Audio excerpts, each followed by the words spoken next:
Halo Cimsa, kembali lagi bersama kami di Cimsa Podcast di Special Edition from Ramadan. Bersama saya, Febris Babang Sanjaya selaku Supervising Council Cimsa Universitas Wijaya Kusuma Surabaya akan menemani teman-teman sekalian untuk berbincang-bincang tentang apa sih? Tentang Creamers, yaitu Career Preparation and Alumni Sharing. Kali ini kita kedatangan tamu dari alumni dari Fakultas Kedokteran Universitas Wijaya Kusuma Surabaya yang sekaligus pernah menjadi member Cimsa WKS angkatan 2009 loh guys. Langsung tanpa basa-basi, mari kita sapa Dr. Ayu Rahmasari. Halo teman-teman Cimsa. Halo dokter, assalamualaikum dokter. Waalaikumsalam warahmatullahi wabarakatuh. Alhamdulillah. Gimana dokter kabarnya? Kabar baik, Alhamdulillah baik. Baik, mungkin sebelum kita berbincang-bincang, izinkan saya untuk membacakan CV dari dokter untuk kita perkenalkan ke teman-teman gimana sih background dari Dr. Ayu Rahmasari yang saat ini sedang di depan saya. Oke. Izin teman-teman, Dr. Ayu Rahmasari ini merupakan alumnus dari Fakultas Kedokteran Universitas Wijaya Kusuma Surabaya pada tahun 2009. Saat ini beliau sedang menempuh ternyata teman-teman dari S2 Magister Manajemen Konsentrasi Rumah Sakit di Universitas Gadjayana Malang. Wah, keren sekali teman-teman. Meskipun Dr. Ayu ini sudah menjabat sebagai dokter, tapi rasa keinginan tahunya untuk berkuliah itu masih cukup luas teman-teman. Masih rasa ingin penasarannya itu masih ingin belajar terus. Nah, awas teman-teman tidak belajar ya di sana. Pengalaman profesional dari Dr. Ayu Rahmasari ini juga sekarang sebagai Kepala Bidang Kepegawaian di Rumah Sakit Rohman Rohim dari tahun 2022 hingga sekarang. Beliau juga tim akademik dari Ingenio Indonesia dari 2020 hingga sekarang. Beliau dokter umum di Rumah Sakit Rohman Rohim dari 2019 hingga sekarang. Dokter umum di tempat praktek mandiri Dr. Ayu Rahmasari tahun 2018 hingga sekarang. Tutor di Ingenio Indonesia Regio Surabaya dari 2018 hingga sekarang, dan terakhir beliau merupakan dokter PTT di PKM Sukodono tahun 2019 hingga 2021. Beliau juga sekarang merupakan anggota dari ID Kabupaten Sidoarjo sejak 2018 hingga sekarang, serta beliau pernah menjabat sebagai tim medis Baksos di NU Care Lasisnu tahun 2019 hingga 2021. Wah, keren sekali dari CV-nya Dr. Ayu.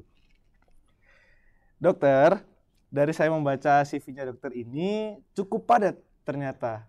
Rangkaian proses dari awal dokter menjadi dokter umum hingga akhirnya bisa di titik ini.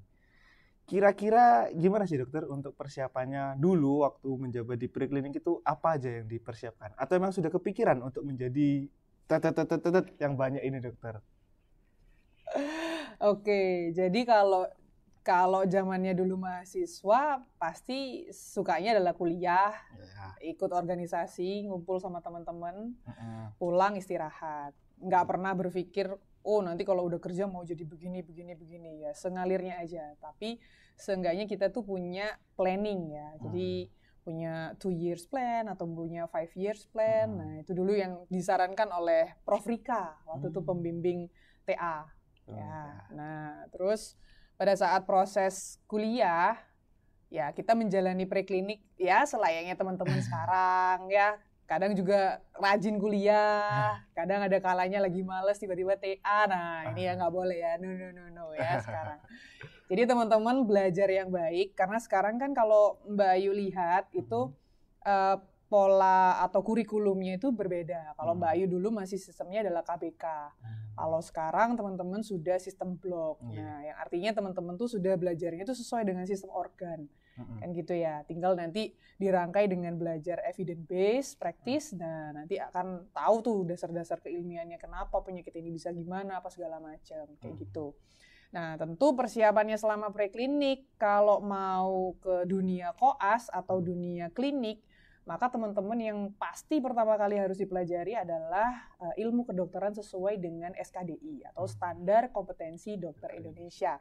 Nah, tentu itu harus dipelajari betul mana yang termasuk SKDI 4A, yang harus kita ketahui yang mana, dan yang penegakan diagnostis saja yang mana, yang SKDI 2, 3A, 3B yang mana. Nah, itu harus tahu gitu. Karena itu nanti yang akan menunjang pada saat teman-teman akan koskap. Nah, ketika nanti koskap, teman-teman akan lebih banyak di sana belajar tentang praktek, ya. Teman-teman jadi observer di sana, asistensi dokternya di poli, jadi observer, teknik anamnesa atau teknik komunikasi dengan pasien itu seperti apa, empati ke pasien itu seperti apa, kemudian nanti yang akan menjadi bekal buat teman-teman pada saat sudah menjadi dokter, gitu. Jadi sudah ada gambarannya tuh mau kayak gimana. Gitu dokter. Nah, itu kan nanti ketika mahasiswa gitu dokter, ketika mau sebelum dari preklinik ke klinik. Nah, saya ini sempat dengar dokter, apalagi sekarang kan lagi batch-nya teman-teman dari angkatan 21 untuk masuk ke dunia koas. Nah, di seluruh Indonesia lah. Nah, ini saya sempat dengar bahwa kalau di dunia koas itu agak menyeramkan. Di dunia koas itu nanti nggak bakal bisa tidur, nggak bakal bisa pulang. Bahkan kan kemarin sempat rame kalau ada yang nggak bisa ikut lebaran kan, nggak ikut tahun baru. Itu gimana sih dokter? Mempersiapkannya itu kayak gimana? Itu pasti yang pertama kali harus disiapkan adalah mental. Kemudian mengkondisikan atau mengkomunikasikan ke keluarga dengan baik bahwa kita begitu masuk ke dunia medis atau menjadi seorang tenaga medis, kita tuh nggak punya tanggal merah, guys. Kita tuh semuanya tanggalnya hitam. Mau itu tanggalan nasional kek, ya mau tanggal libur cuti bersama kek, itu semua tanggal hitam buat kita. Ya, tanggal libur kita itu adalah sesuai jadwal yang menempel di dinding yang sesuai dengan hasil plottingan rumah sakit. Betul, itu tanggal libur kita. Jadi tanggal kalender merah tuh, aduh, itu udah lewat lah. Gitu. Jadi yang paling penting adalah berkomunikasi dengan keluarga bahwa mah, pah, ini lebaran tahun ini nggak bisa ikut bareng karena lagi jaga. Dan momen itu benar-benar terjalani, Mbak Ayu. Jadi waktu itu Mbak Ayu lebaran habis sholat Id langsung jaga VK. Gitu. Habis sholat Id banget. Habis sholat Id langsung habis sholat Id langsung jaga VK. Gitu waktu itu. Terus habis itu pernah juga waktu ulang tahun juga itu biasanya rame kan, keluarga ngumpul apa segala macem, makan-makan biasanya gitu. Enggak nih, jadi edisi ulang tahun pun jaga IGD malam kayak gitu tuh. Jadi kita harus merelakan apa yang kita sukai untuk saat ini demi masa depan kita yang baik gitu kan. Jadi merelakan lah itu, jadi melatih mental supaya pada saat nanti pas sudah masuk di dunia medis ya, dunia pekerjaan, teman-teman tuh nggak kaget. Jadi kalau kita mungkin yang dibilang serem mungkin ini ya kali jam jaga mungkin ya, terus jadwal jaganya kayak gimana gitu. Tapi kalau secara garis besar kayak dengan teman-teman keperawatan atau dengan teman-teman yang lain yang ada di rumah sakit tuh saya rasa nggak menyeramkan, nggak sebegitu menyeramkan. Yang penting kita menjalani masa koas kita tuh sesuai dengan aturan. Yang artinya ya kita harus tahu lah, attitude kan nomor 1 gitu kan. Terus habis itu cara komunikasi ke dokter tuh seperti apa, cara konsul yang benar dan baik dan benar tuh kayak gimana. Terus memperlakukan teman-teman yang ada di situ seperti apa yang baik gitu kan. Jadi kalau dalam satu kelompok itu sudah enak, ya pasti nanti dari mulai awal koskap sampai akhir koskap itu enak gitu. Nah kalau masalah libur tanggal merah dan lain sebagainya, ya itu kan kondisional ya. Kalau memang pas dapet, kalau dulu sih zamannya Mbak Ayu, jadwal jaga itu Mbak Ayu yang bikin kan, gitu. Jadi setiap stase itu kita beda-beda ketua kelompoknya. Nah setiap ketua kelompok bikin jadwal. Nah maka pada saat biar adil itu kita udah bikin jadwalnya, tinggal diundi nih. Siapa yang dapat? Nah, kalau memang mau tuker-tukeran ya silakan tuker-tuker secara personal. Jadi di luar diskusi grup nih. Jadi nggak ada ceritanya yang aku nanti request ya tanggal segini mau libur, tanggalnya mau libur. Nggak. Pasti semua orang punya kepentingannya masing-masing. Tapi supaya kita itu sifatnya adil dan nggak ada pilih-pilihan dan nggak ada iri-irian di dalam kelompok, maka ya itu tadi diundi, fair, misalnya mau tanggal berapa dia mau tukar sama siapa, ya itu silahkan, itu haknya gitu. Jadi itu lebih nyaman sih kalau sudah kayak gitu. Cuman kadang shift bekerjanya kita tuh yang kadang berbeda ya. Kadang kita pagi udah ada di poli, terus habis itu siang sampai sore tiba-tiba ada di OK. Kayak gitu-gitu, itu yang harus benar-benar diatur kapan istirahat untuk makannya, kapan jeda. Kalau misalnya nanti ada OK kayaknya nggak bakalan bisa makan, nah itu udah sangu bontotan ya, udah sangu makanan kecil atau snack gitu di tas untuk dicemil untuk persiapan naik ke OK gitu. Jadi harus benar-benar ditata gitu, ritme makannya terutama biar nggak sakit. Gitu sih. Dokter, kita kan kuliah kedokteran ini cukup lama ya dokter. Preklinik 3,5 tahun, kliniknya 2 tahun, belum lagi nanti internship, belum lagi kalau memang ada yang mau ambil PPDS. Nah, tantangan terbesar ketika sudah internship itu apa sih dokter? Kayak setelah kita udah preklinik, klinik, terus internship, kan kebanyakan orang nggak tahu nih, orang awam kan pasti tanya, apa sih bedanya internship sama koas? Kan sama-sama ibaratnya magang, ibaratnya sama-sama belajar. Nah, tantangannya apa sih dokter untuk setelah koas, setelah kita internship, itu apa yang akan kita hadapi setelah lagi kita sudah menjadi dokter umum? Oke, pasti gini, kalau koas itu kan kita masih dalam lingkup ada kurikulumnya ya. Jadi kita ada checklist kasus-kasus atau mungkin penyakit-penyakit sesuai dengan standar kompetensi dokter yang harus kita penuhi, kan gitu. Jadi kita ada borangnya, ya ada kita harus ketemu sama pasien itu berapa, kita bikin lapsus, kita bikin referat, kayak gitu kan. Kalau zamannya kita koskap. Nah, memang benar-benar kita itu asisten, gitu kan. Memang benar-benar asisten dokter tuh kita. Kita ngintilin kemanapun spesialis itu pergi, ya kan, konsulen tuh kemana aja kita intilin visite kayak gimana apa segala macam kita ikuti, dan kita masih ada proses tanya jawab tuh sama konsulen. Kenapa bisa begini, kenapa pasien yang ini dengan diagnosa yang sama, yang ini muncul keluhan seperti ini, yang ini kok enggak gitu, yang ini kok keluhannya berbeda gitu.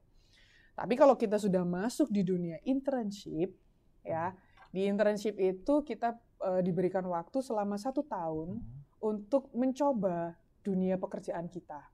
Tetapi tetap berada di bawahnya pengampu dokter internship. Nah, tetap ada checklistnya juga gitu. Apa saja yang harus kita jalani, apa saja yang harus kita lakukan, termasuk misalnya dalam satu kelompok bikin lapsus, itu juga kita bikin lapsus. Gitu. Kita presentasikan juga ke pembimbing kita. Yang artinya kita tuh sudah dipercaya menjadi seorang dokter, kita lebih diberikan tempat untuk melakukan anamnesa dan pemeriksaan fisik kalau di IGD ya. Jadi kalau Mbak Yu cerita dulu terkait dengan internship ya. Jadi internship itu ada 2 stase di rumah sakit dan juga stasenya puskesmas. Ya, kalau di puskesmas itu kan kita ranahnya preventif promotif, ya kan? Kalau di rumah sakit kuratif rehabilitatif. Nah, ketika di 2 stase ini, itu kita benar-benar diajari tentang keterampilan klinis dan juga tentang bagaimana kita berempati kepada pasien. Ya, otomatis kalau kita empati ya berarti belajarnya adalah skill komunikasi, kan gitu. Nah, ketika kita di puskesmas, ya kita melakukan pemeriksaan fisik seperti biasa ya. Kita melakukan anamnesa, pemeriksaan head to toe, kemudian penegakan diagnosis awal, pemberian terapi, gitu kan. Nah, kemudian tapi masih di stase puskesmas ada pembimbingnya juga, gitu. Jadi kita nggak dilepas, jadi kita tetap ada pembimbingnya, gitu.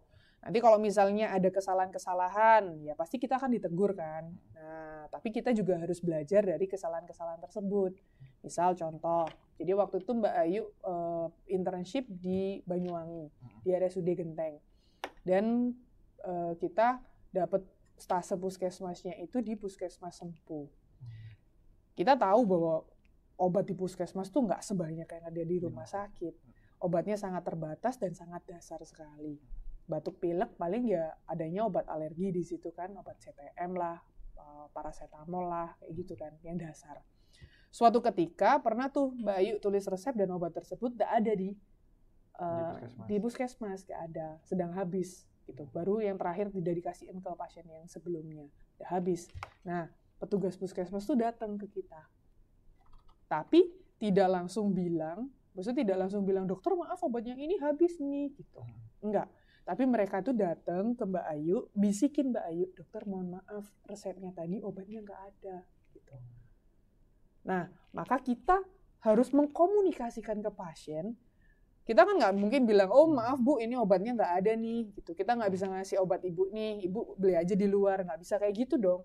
Nah, seandainya kalau itu terjadi, yang akan muncul di masyarakat adalah kepercayaan masyarakat terhadap puskesmas akan turun. Nah, sehingga bagaimana cara kita mengkomunikasikan? Oh iya Bu, ini kan keluhannya sakit mata ya, gitu. Nah, nanti karena memang waktu itu tempatnya adalah di daerah pedesaan ya, jadi memang benar-benar dengerin kita tuh, oh iya gitu kan.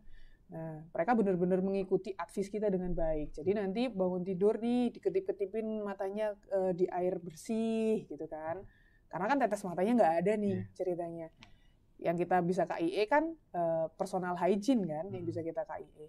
Nanti matanya dibersihin pakai air yang bersih Bu, diketip-ketipin pakai air 1 gayung, diketip-ketipin gitu, nanti satunya lagi juga kayak gitu. Nah, ini ada obatnya tuh vitamin nih, vitamin B kompleks obatnya. Nah, ini nanti dikasih vitamin Bu, gitu, sama dikasih obat alergi biar matanya nggak merah. Nah, 3 hari berikutnya pasien ini kontrol kan, dan dia sembuh. Nah, jadi yang Mbak Ayu garis bawahi adalah kekuatan dari kita mengkomunikasikan segala macam atau kendala-kendala atau KIE pasien itu, mau itu terkait penyakitnya, mau itu terapi yang akan dia jalani, kalau kita bisa menyampaikan itu dengan baik, maka pasien itu sembuh kok, gitu. Ya kan? Sembuh karena 75% itu dasarnya adalah sugesti. 25%-nya baru obat-obatan, kan gitu. Ya, itu sih. Jadi kalau internship pasti nanti pikirannya adalah begitu di puskesmas masuk ke rumah sakit ya nggak jauh beda dengan Koskap dong, ya kan? Nggak jauh beda dengan Koskap, tetap ada dokter pendampingnya, jaga IGD pun juga ada dokter pendampingnya, tetap kita anamnesis pasiennya, periksa fisik, terus kita masih bisa diskusi, diagnosa kita benar atau enggak, terapi kita ini udah relevan atau tidak, gitu. Pemeriksaan penunjang yang kita mau sudah sesuai apa belum, itu kita masih bisa diskusi, gitu. Tapi nanti begitu bekerja, proses diskusi itu nggak ada. Jadi kita yang jadi decision maker-nya. Maka sebelum kita menjadi seorang decision maker, maka kita harus memperdalam keilmuan kedokteran kita dengan baik. Nah, maka di persiapannya ya dari preklinik, kemudian Koskap, internship, kemudian bisa jadi mandiri. Nah, itu harapannya kayak gitu. Nah, tadi kan dokter mention sempat di pekerjaan ya, Kak. Di pekerjaan nanti kita jadi decision maker, nggak ada dosen pengampu, dari dosen yang di atasnya kita atau segala macamnya. Dari proses kita internship ke dokter umum atau dokter sendiri yang langsung bekerja ini kan belum tentu si dokter ini belum benar-benar memahami basic dari kedokteran itu. Bisa aja beliau ini masih kurang yakin sama keputusan dia, kurang yakin sama ilmunya dia dan segala macamnya. Gimana sih dokter cara kita untuk meyakinkan diri kita bahwa kita ini sudah jadi dokter dan kita untuk pantas untuk melakukan rentetan segala macam dari yang harus dilakukan oleh dokter. Gitu. Oke, kalau caranya ya tentu yang pertama tadi ya merepetisi kembali apa yang sudah dipelajari. Nah, mungkin kan kemarin pas persiapan ujian UKMPPD itu udah getol-getolnya begitu fase internship, ya kan, mengaplikasikan ilmu dan ada banyak jalan-jalannya ya guys, biasanya kalau internship, ya kan. Nah, terus setelah itu karena internship kan masih dibimbing ya, terus begitu nanti selesai internship, gimana ya, aduh kayaknya masih kurang pede dan lain sebagainya. Nah, teman-teman coba aja kontak dengan dokter-dokter senior yang ada di sekitar sana, sekitar tempat tinggal kalian, tempat asal kalian. Kalau misalnya beliaunya punya tempat praktek pribadi, ya minta aja, dokter saya mau ikut pemantapan dok, ini biar saya benar-benar mantap karena ini saya juga baru lulus dok, gitu, supaya nanti bisa komunikasinya sama pasien enak, saya pengen ikut dokter praktek kayak gimana, gitu, asistensi dokter seperti apa, gitu. Kalau Mbak Ayu dulu itu karena kebetulan deket ya rumahnya Mbak Ayu dengan Rumah Sakit Rahman Rahim, jadi dulu tuh Mbak Ayu dikasih kesempatan oleh ownernya untuk bisa asistensi. Jadi bukan asistensi pegang pasien langsung, enggak, tapi sebagai observer. Jadi benar-benar observer. Ya hanya cuma ngeliatin aja dokternya anamnesa di situ, pemeriksaan fisik gimana. Itu sebelum koskap. Jadi sebelum koskap tuh kita punya waktu, kan setelahnya kita IKM dan farmasi, itu dulu masih ada waktu tuh. Jadi Mbak Ayu kurang lebih sebulanan lah. Jadi ngintilin dokter jaganya di sana. Ngintilin aja, udah nggak ngapa-ngapain, cuman ngintilin bawa buku, nyatet. Kalau nanti misalnya ada di akhir shift dokternya itu terus Mbak Ayu ada pertanyaan, ya kita diskusi. Gitu, tanya-tanya sama dokternya gitu. Terus habis itu begitu mau masuk ke koskap, ada jeda waktu lagi, ngintilin lagi tuh, minta izin lagi di sana. Jadi observer lagi, ya kayak gitu. Jadi begitu kalau misalnya teman-teman memang masih dirasa ragu, ya, maksudnya, aduh aku beneran nggak sih ini mau pegang pasien gitu. Ya alangkah baiknya kayak gitu tadi, teman-teman cari aja vaskes terdekat di situ, teman-teman magang di situ, atau teman-teman asistensi di situ. Itu. Lebih ke pemantapan dia. Jadi supaya tahu bagaimana alur kerja dari puskesmas sama rumah sakit. Karena biasanya yang bikin nggak pede itu karena kita nggak tahu alur kerjanya gimana. Kan, gitu. Setelah ini mau ngapain sekarang lagi, ini kita lagi terguncang dengan media yang kemarin sempat rame. Salah satu calon presiden kemarin yang sekarang sudah terpilih kan kemarin sempat menyebutkan akan membangun 300 FK. Nah, padahal per hari ini sudah 124 lebih dokter Indonesia dengan 12.000 lulusan dokter setiap tahunnya. Ini kan cukup banyak dokter, lulusan dokternya. Dan otomatis kita saingan itu makin berat kan, makin banyak dokternya, lapangan pekerjaan juga makin sempit, kita juga makin kecil untuk proses untuk bekerja. Oke, kalau misal kita punya praktek mandiri atau punya rumah sakit orang tuanya. Kalau seandainya yang dari basicnya nggak punya apa-apa, gitu gimana dokter kira-kira?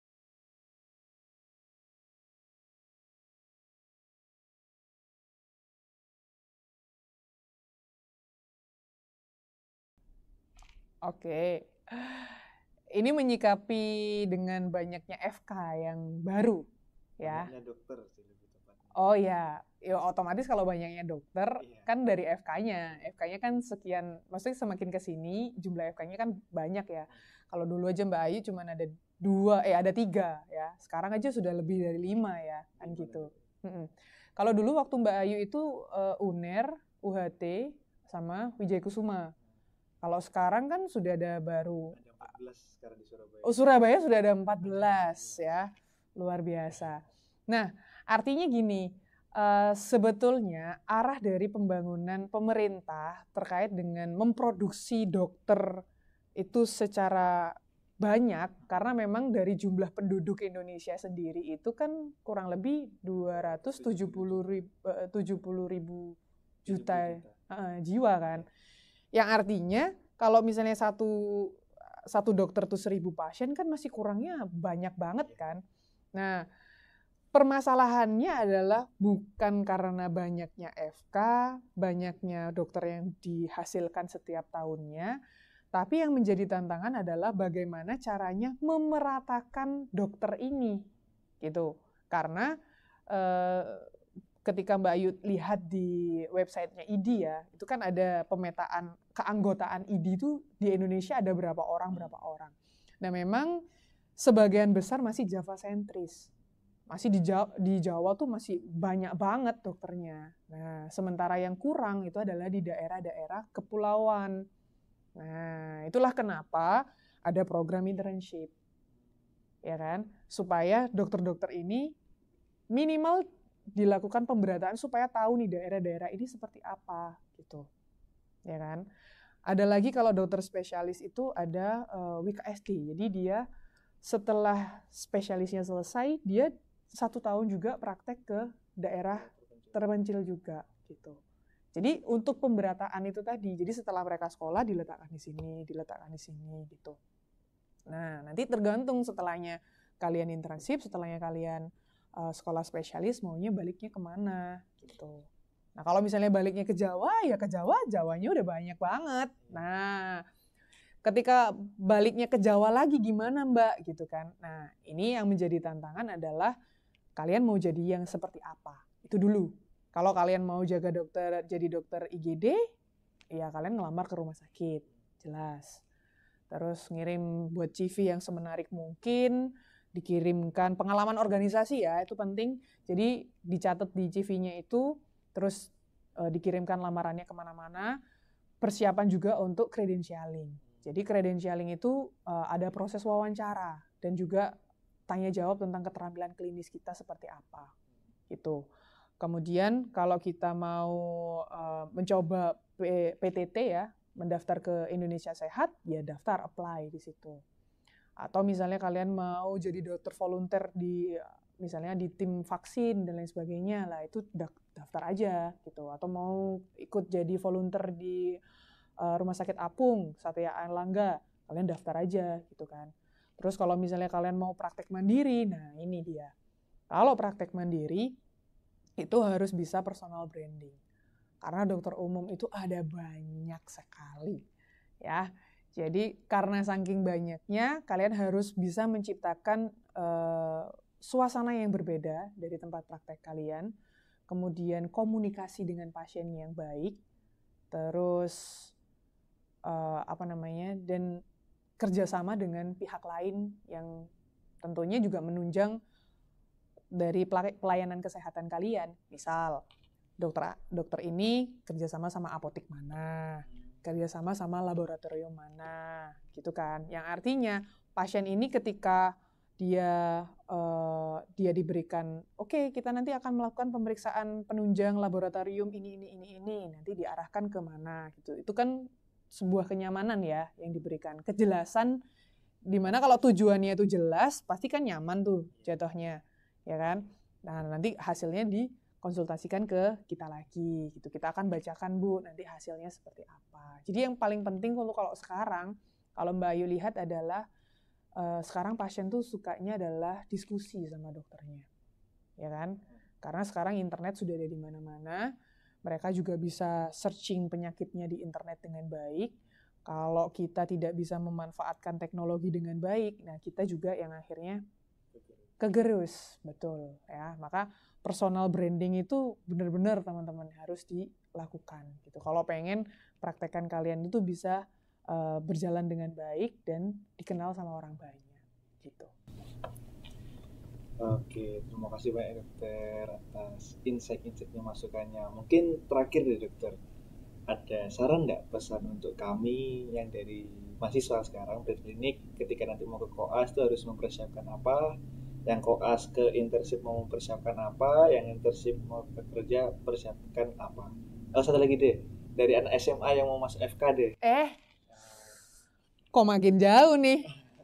Kan banyak nih yang pengen banget masuk FK tapi tidak tahu sebenarnya di dalamnya FK itu gimana. Nanti baru masuk baru nangis bilang ke mamanya saya pengen libur mah.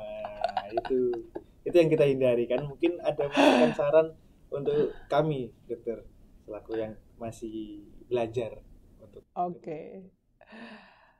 Secara garis besar dari semua rangkaian itu ya, dari mulai persiapan SMA ke dunia perkuliahan, kemudian di dunia perkuliahan atau dunia preklinik ke dunia koasistensi atau koas, dari koas persiapan ujian UKM PPD, ya kan? Setelah ujian UKM PPD, sumpah dokter, habis itu masuk ke internship, setelah itu menjalani pilihannya masing-masing. Mau sekolah S2 kah, mau sekolah spesialis kah, mau langsung bekerja kah, nah itu pilihannya masing-masing. Nah, dari keseluruhan rangkaian tersebut, dasarnya yang nomor 1 adalah mental.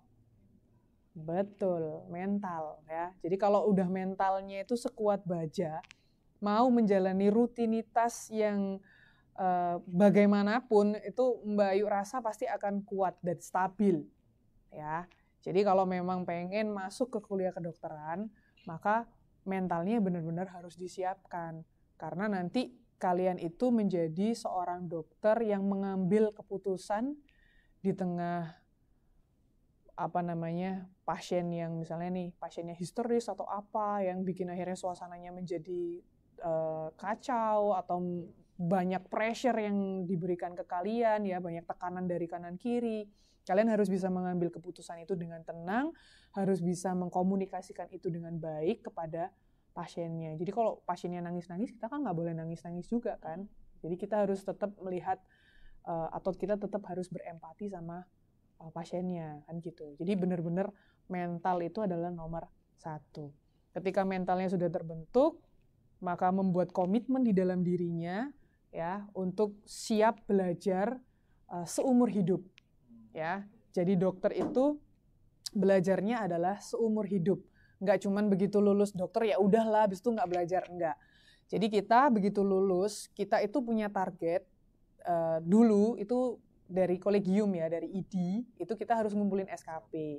Karena sekarang sudah jadi satu di bawahnya Kemenkes, maka kita juga ngumpulin SKP, yang artinya kita juga tetap dituntut untuk update terkait dengan penyakit-penyakit, dari itu seminar, ya pelatihan. Jadi skill kita juga harus tetap dilatih, gitu. Jadi tetap karena mental sudah terbentuk, komitmen sudah terbentuk, maka kalian mau diapain aja pasti siap, pasti tahan banting.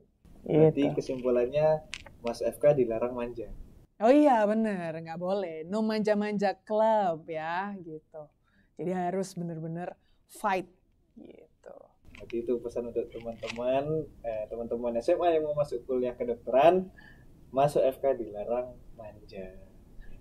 Mungkin itu dulu dokter, kita diskusinya berbincang-bincang pada hari ini. Semoga di lain kesempatan kita bisa berbincang-bincang lagi, bisa bertemu lagi untuk diskusi yang lebih panjang. Karena habis ini kita mau persiapan buka puasa, jadi kita cukupkan dulu. Terima kasih banyak atas kesediaan waktunya untuk datang ke kampus kita tercinta Fakultas Kedokteran Universitas Wijaya Kusuma Surabaya ini.